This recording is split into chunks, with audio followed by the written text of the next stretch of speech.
Right, Adam, thank you for joining us today. Could you please introduce yourself with your name and your job role? Yeah, my name is Adam Tutton and I am the Chief Executive Officer of Bristol Rovers Community Trust. And what does your job at Bristol Rovers Community Trust entail?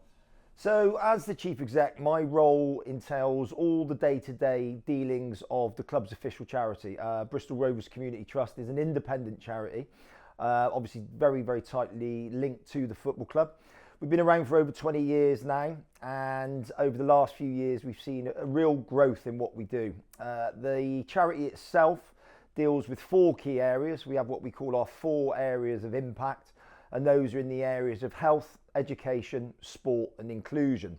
Within those four quarters, much like the Bristol Rovers badge, we do many projects, and my role as Chief Exec is to develop those projects, find the financing for those projects, and obviously strategically manage the day-to-day running of the club's charity.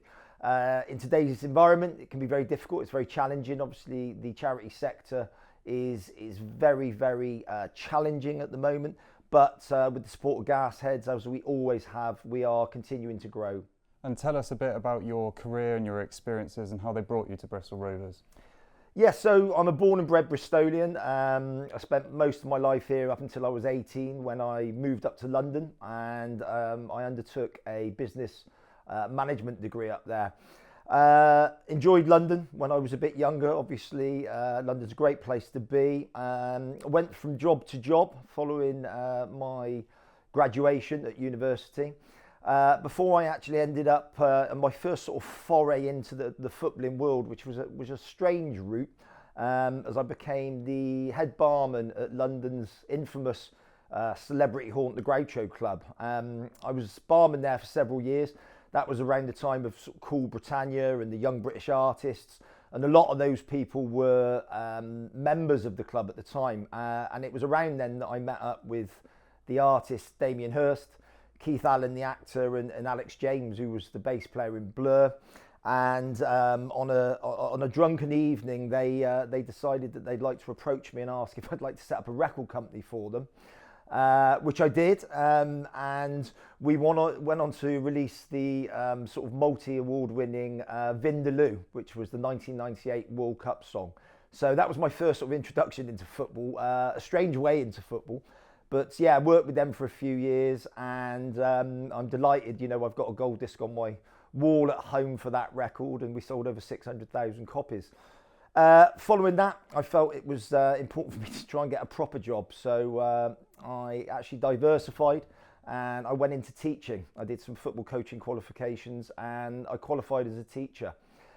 Then spent a couple of years in London teaching in some quite challenging parts of London. We were in Hackney for several years. Obviously gave me a grounding into some of the needs of the young people, across England. And then returned to Bristol, where I continued to teach, and I qualified as a head teacher. Following qualifying as a head teacher, I was very lucky in that a role came up here at Bristol Rovers for the head of education. We're going back to about 2009 now, and managed to get the job. And at the time I was working under Pete Aitken, who was the community manager. Great few years here. We really expanded the education programme at Bristol Rovers.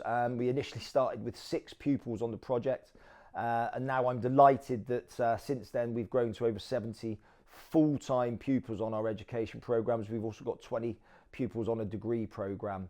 So that was the route. Then 2015 I took over the role of Chief Exec of the charity, where I was then responsible for all elements of the charity's growth. So I've been at the club now 15 years. So I think apart from Claire in the shop, I think both of us are two of the most long-standing members of the club. But I've loved every day I've been in this role. It's, helping people across the city of Bristol, and it's with the team I love. So yeah, I feel very blessed to be within my role. And tell us a bit about what you and your team achieved throughout 2024.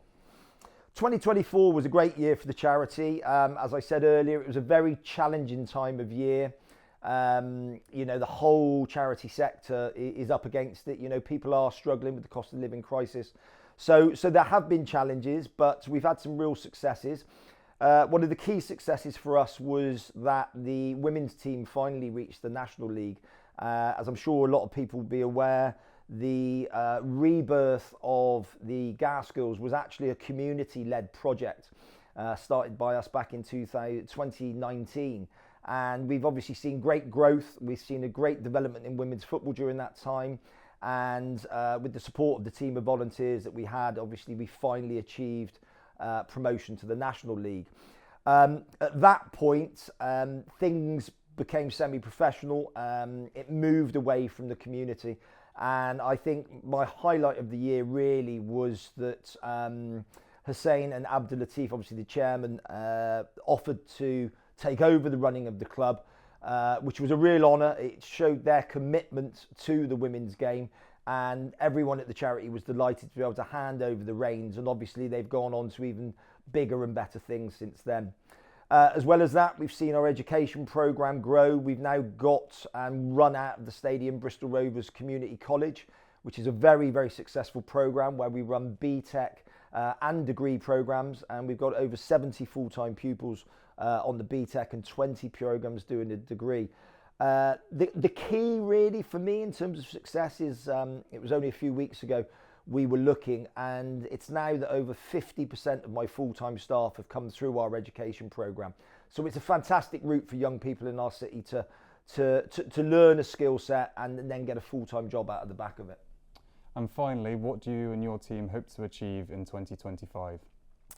We've got huge plans for 2025. I'm delighted to be able to announce that the Community Trust has just taken over, or is in the process of taking over, a 16-acre plot of land in North Bristol. What we hope to deliver there is a community facility for members of the community. It will be a 3G football pitch, floodlit football pitch with seating, where we'll be able to deliver our community projects. But also we're going to have a community space where we will have classrooms for our education programs. We will have a gym where we can deliver our health programs, and we'll also have community space where we can deliver a lot of our mental health work. So Talk Club, Rebound with Rovers, and also we're going to have the ability to put on our own events there. The plans for this will really change everything at Bristol Rovers Community Trust. We're hoping at that point that over the next year, once we're complete on the build, we should be able to engage with up to an extra 10,000 people a year. So we've got really, really exciting times ahead. Obviously, finance and funding are always very key to these projects, but we're very, very excited about what the future holds for the club's official charity.